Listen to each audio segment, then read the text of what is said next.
Oh, are you talking about for CZN? I'm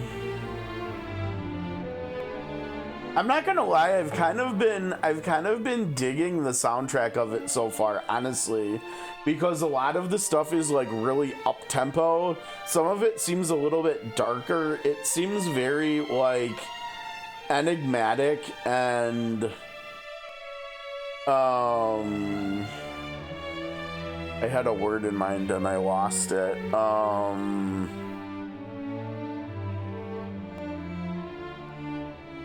Yeah, I can't remember, but it seems almost like the music is intentionally sort of stressful, and given the importance of like trauma and stress and stuff in it, it honestly feels really fitting.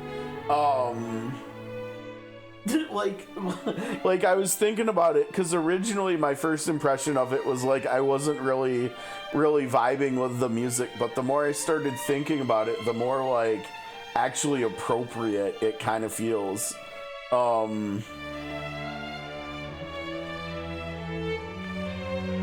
Growth Guide 7. I don't know if I have that one unlocked, or I'll have to look. Yeah, I can't remember. I've been working more on the stuff in the story mode, but like the stuff that's on the right.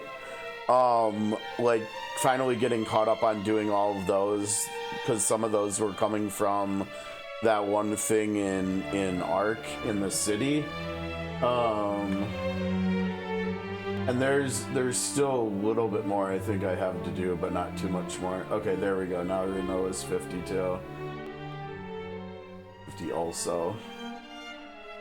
I wish she was 52. What is it called? The battle missions. I've been working on those. And I think the only thing I have left to do, I need to go back and do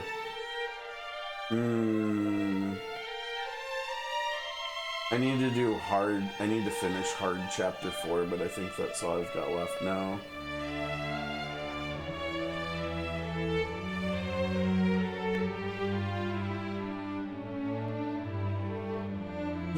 The game's yelling at me about B6 because Mika's not 50 yet.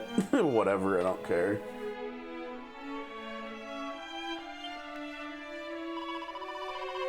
I couldn't even have found them.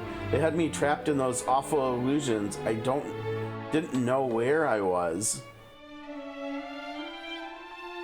I still haven't done chapter 5 yet.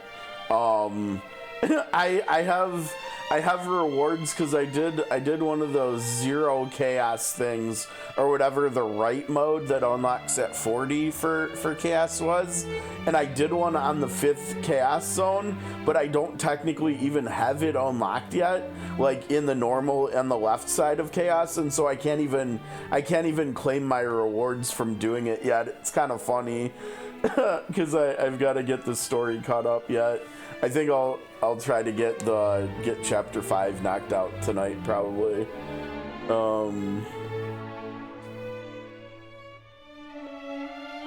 You're on the last boss in chapter 5. Yeah, I'll try to get through that tonight. We'll see if we have enough time. I couldn't even have found them. They had me trapped in those awful illusions. I didn't know what... Oh, we already said that. That was why I had to use all my power to try and bring you two together. The prophesized hero and the princess with the special message from Rubes. And bring us together thou didst. I thank thee from the bottom of my heart, milady. Aw, even got a heart emoji. She probably flashed a little heart hand gesture there. We couldn't see. Yes, it looks like it worked out, right? Maybe it wasn't my power that brought you two together after all. Maybe it was destiny. Yeah, because she's already like super into us, right? Indeed it was. Sweet, sweet destiny, T. She's totally like, it was love at first sight for her or something. I wonder if Rubus like gave her another message she hasn't mentioned yet about how like she's supposed to like end up with the hero of Destiny or something, and she just hasn't shared that part of the that part of her message with the class yet. Type deal, because it kind of seems like she's just like really into us. Let's see, that one and that one, so it would put us at 20 and 21. 20, oh, that one's 22 though. We got that one too, didn't we? Huh.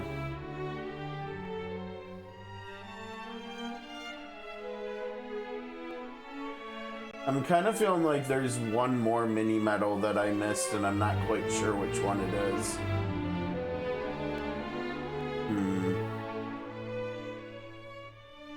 Yeah, we might have to go back and check all the spots. She's flashing. We're scratching on.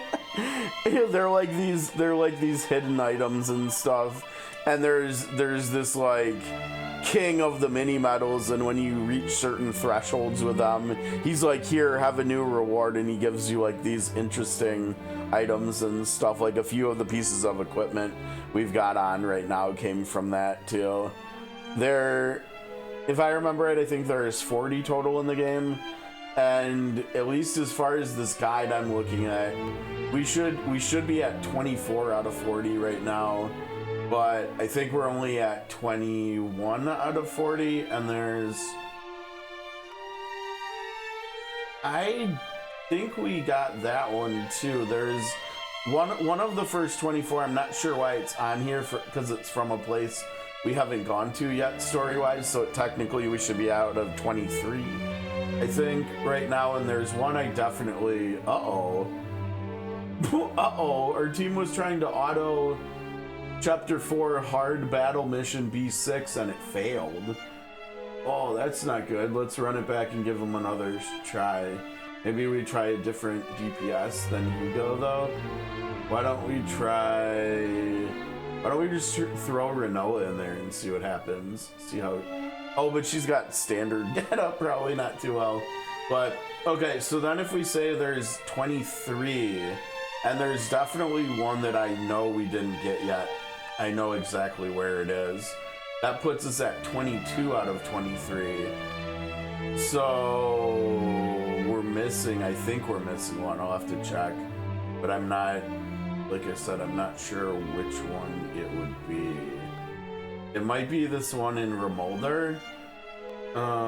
It says there's one in a drawer in the north house in Remolder. I mean, ones in towns are definitely going to be easier to check and check than like ones in dungeons and stuff too.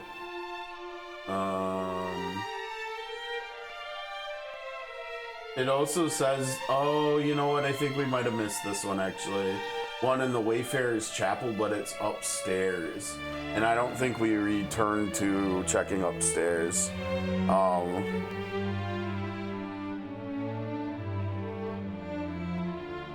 They were asking for autoed chaos for like what kind of.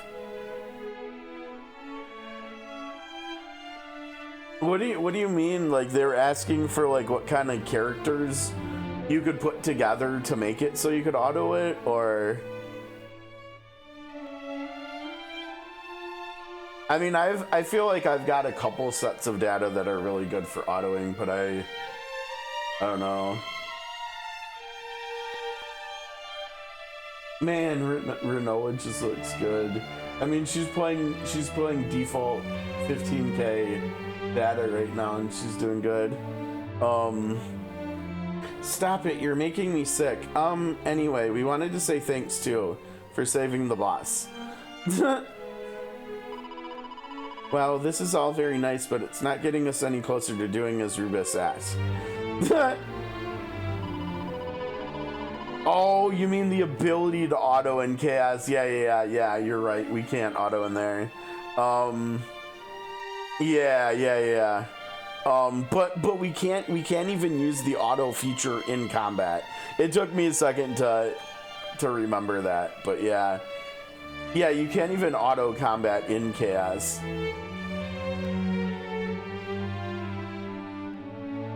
But even if you could, like, the chaos stuff, you're like usually, or at least how I've interpreted chaos so far, and maybe I'm doing it wrong, but like how I've interpreted and played chaos so far is I'm always playing it like on the hardest difficulty on nightmare mode, like trying to push myself to having like the hardest possible runs, but also having the potential for having the highest possible rewards, right?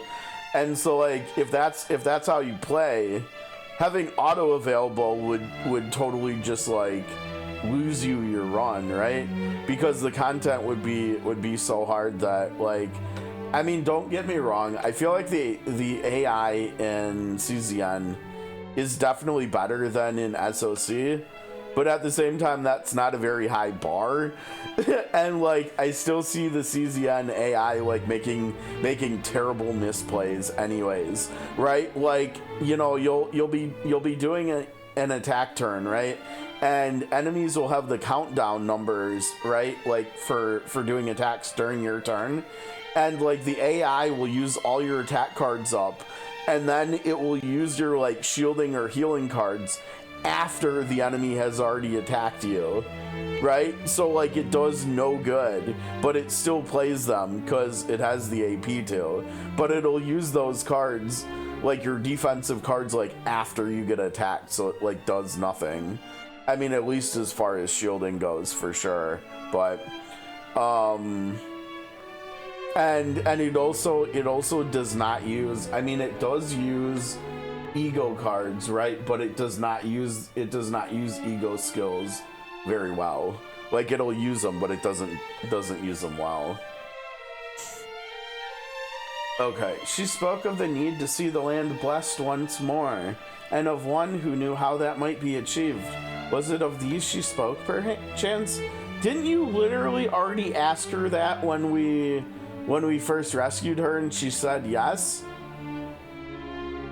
I feel like we've got deja vu going on here. Oh, it doesn't use Rin very much. Yeah, because Rin has like, doesn't Rin have is it stance dancing, or is it just like a status buff that she has to maintain or something to play optimally?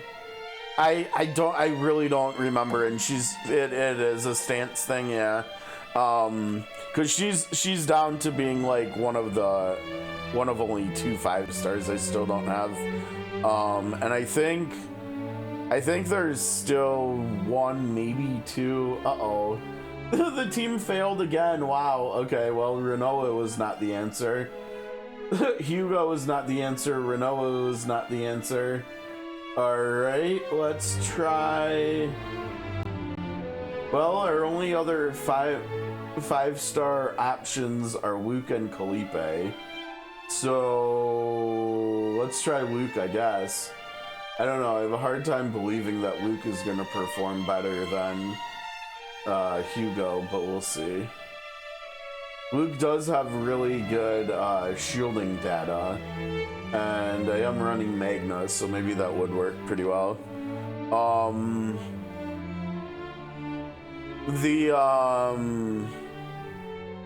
The set stuff, whatever that's called, where you have like the random stats and stuff on it. I've been upgrading it for like the characters I use the most for good stuff, all the way up until it starts requiring the second resource to continue upgrading. So I think it's usually like unlock everything and then maybe you get one more point, like one more level past that or something. And so a little bit, but not that much. but it definitely makes a difference, right? Like, I think I would say maybe my best set of stuff right now is on Calliope, because I've got the set that boosts the crit chance on 2 AP plus cost attacks, you know, and obviously that's like most, if not all, of her attacks, right? And so Calliope is just critting all the time now. And I also got a save data set on her now that has Silver Veil on her Greatsword card too. And I've got a dupe of the Vulture card, and so she is firing off her Silver Veil attack like all the time now, and it is glorious. Calliope is like looking really good. She's looking better and better, like, and honestly, her data isn't even that great yet. Like, I think all of my best sets of data are on not my favorite or not my best characters. Like, I think my best data is on Luke and, well, Magna I do like, although she doesn't have right now in her data she's using, I don't think she has the upgrade for one of her power cards that makes it so she does the big AoE at the start of every turn, or the end of every turn, I think, actually, which I think is like almost necessary, because that's just so much added like extra damage that's like basically free. But like, other than that, her data is good. So we've got Luke has really good data. Luke has like all the right upgrades on his cards. He doesn't have any divines, so I was able to save like an exact deck on him that I wanted, like including all like multiple dupes of his best shielding card, which has the biggest buff for the next bullet card he plays. And I think he only has like one. He has the one card that generates 2 bullets, but he also has the 0 cost upgrade that turns his 4th card, you know, the only one that you start every run with that you can get epiphanies on. He has the 0 cost on that turns it into a bullet card. And so Luke on auto often will end up doing, he's performing like really well for me, honestly. He's like outperforming my expectations by a long margin, and I think a lot of it has to do with like how my deck ended up going with him. But he's often with that 0 cost bullet upgrade card. He's often hitting for 4 digits with a 0 cost card. It's really slick. Yeah, and you know, I don't know how much crit I actually have on him, but like all of his cards have loads of crit on it. So even if I don't have like any crit boosting stuff on him, he's still got like at minimum 55% crit on like that card. And so like just boosting his crit damage is just a good thing too. Yeah, he just, I think people from the beta were right. Like he's already starting to take off for us, right? And the closed beta only went up to level 30, and a lot of the people from the closed beta said he was gonna perform better once the game launched, because he didn't have as much upgrades and stuff, like potential upgrades, dupes into him. You know, he didn't have like all this stuff in the closed beta. So like even what we're seeing from him already is stuff that like people weren't sure about like a month ago. So yeah, he's looking pretty good, honestly, at this point. My team is starting to struggle again with this fight, but let's see, what turn are they on? Yeah, this is a hard fight, apparently. It's looking like, but it's looking like we might be onto something here with Luke. It's looking like they might actually win the fight with Luke. I don't know. Oh, they got one of the two. Oh no, they're down to 73 health. Can they get any healing? I don't think they've got the healing. I think they're just dead too. I don't know if any of the other, if Hugo or Renoa were able to kill one of the two bosses on the third wave though, like Luke has been able to here. He's putting out some good damage, but I think they're about to die here, so.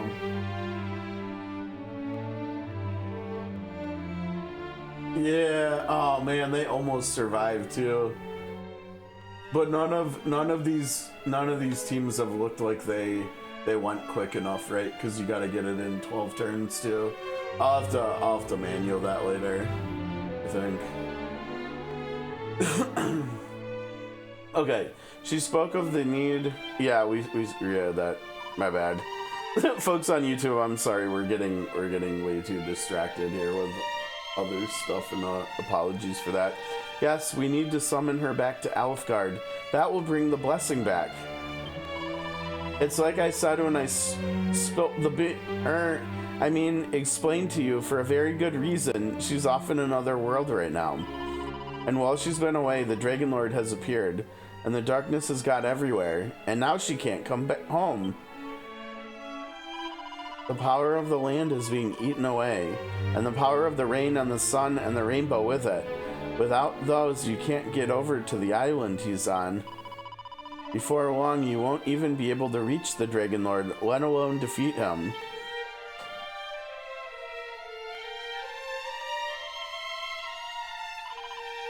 Then what must we do? We need to carry out a special summoning ceremony, but it's not easy. We'll need a few things if we want to get it right. The first of which is the fairy flute. Got it! It's one of only 2 instruments in the world capable of playing a melody that she'll be able to hear. The other is the lyre of ire. You'll need that too. A song played on both of them at once is the only thing we can be sure will reach her. We'll also need some extra special items that can channel the power of nature, drive back the darkness, and create a path of light by which she can re-enter this world. 5 of them should do it. Of what? The sigils! Ooh, Gwaylin's smart. Gwaylin's a thinker. Exactly. So that's the fairy flute, the lyre of ire, and the 5 sigils. Okay, so we have enough to get, we have materials to get the 3rd sigil, and it looks like the 4th sigil might actually be back in that forest, because there's still a marker on the map telling us to go to the forest. And we can also see another sigil marker on to the north of the forest. And so that might be the 4th and 5th sigil right there, I'm not sure. But we've got to figure out a way to rebuild that bridge first, before we can get potentially the last one. We also have to get the lyre of ire, but I think that might be in the southeastern corner, south of Remolder. Gather all of those, and we'll be able to carry out the ceremony and return Rubis and her blessing to the land, and give you a way to reach the Dragon Lord's island and get the Sphere of Light back. It sounds like we've got a plan here. We tried to get everything ready ourselves, but we're no good at fighting, and it seems like everything involves fighting these days, so we need the help of a generous and noble hero. Hi, it's me. Wait, you've got the fairy flute already, have you? I should have known. As for the lyre of ire, all we know is that there's all kinds of legends about the hero in a town called Cantlin, I think. Ah, that's the one to the east of... well, the one in the south central part of the world that we've got to cross a couple bridges to get to. So maybe you can find some clues there. If we don't stop the Dragon Lord soon, the darkness will take over Alfgard entirely. So you have to hurry, Erdrick the 13th. Find the things we need for the ceremony and bring them to me.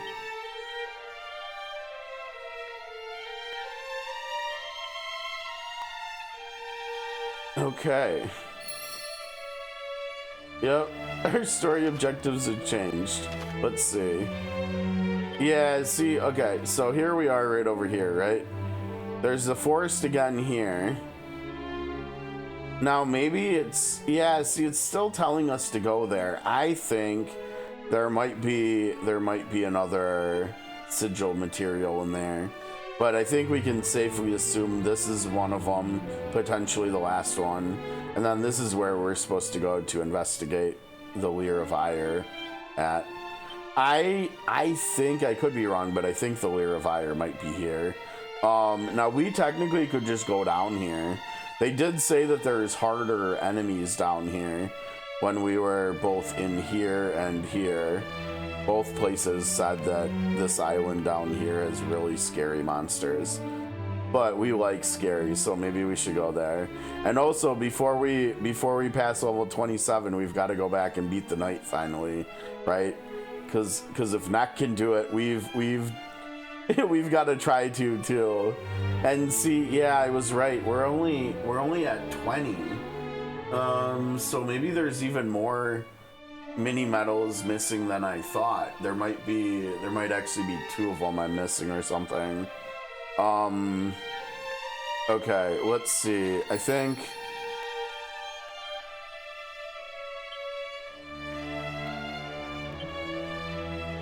tidy up, even though I was hurt. Then I had to step in when the arm twister and the craftmaster started fighting over spices while sorting out dinner. After that, I made my way to see Gullion and Master Perkins to complain about how tired I was.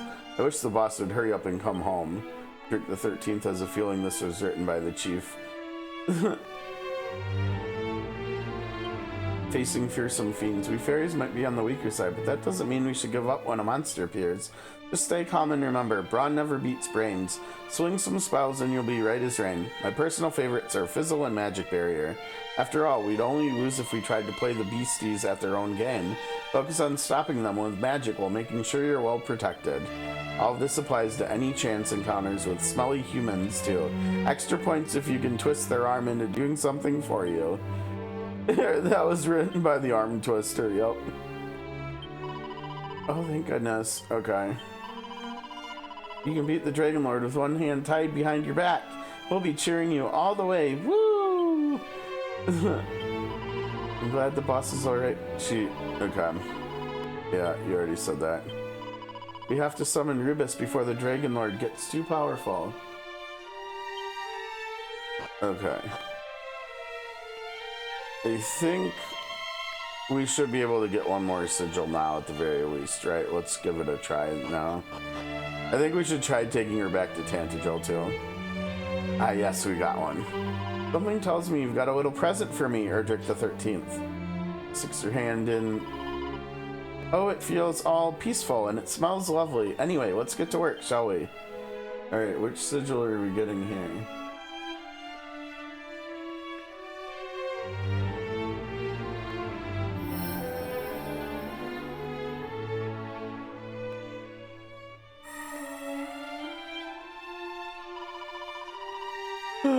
Oh my, that really took it out of me, but we got there in the end. Let's see now, it feels sort of tranquil and calm. I'd say this must be the moon sigil. Well done. Erdrick the 13th, here you go. Alright, and give us a rundown on what the moon sigil does, por favor. Oof, that leaves 2 more to go, right? Are you gonna even tell me what the moon sigil does or what? Okay, the moon sigil makes some spells more likely to be extra effective in practice. This means that offensive spells can deal more damage, and healing spells may recover more HP. Ooh. Okie dokie, we like that. Alright, so let's get out of here. Apparently we don't need to take her back to Tantagel anymore. That's really interesting. I think we should go back to Tantagel, because I think there's at least one mini medal that we missed, that we forgot to get here.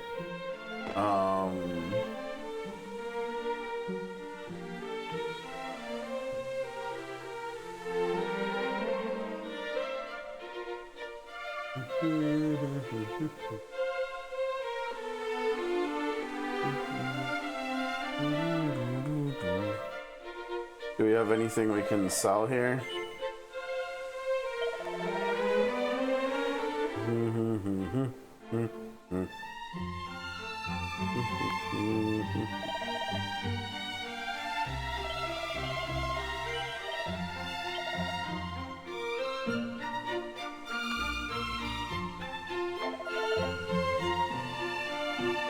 Prayer rings are worth a lot, apparently. Not as much as the Sage's Elixir, though, jeez.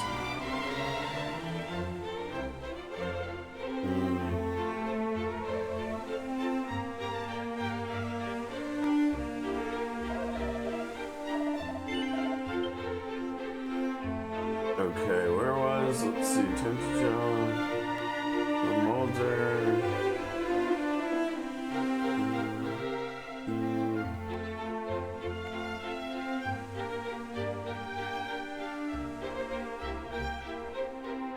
Okay, so in here we need the third key to get the last thing up there. But see up here though, and we've got to talk to the king. It looks like we might, I don't know, is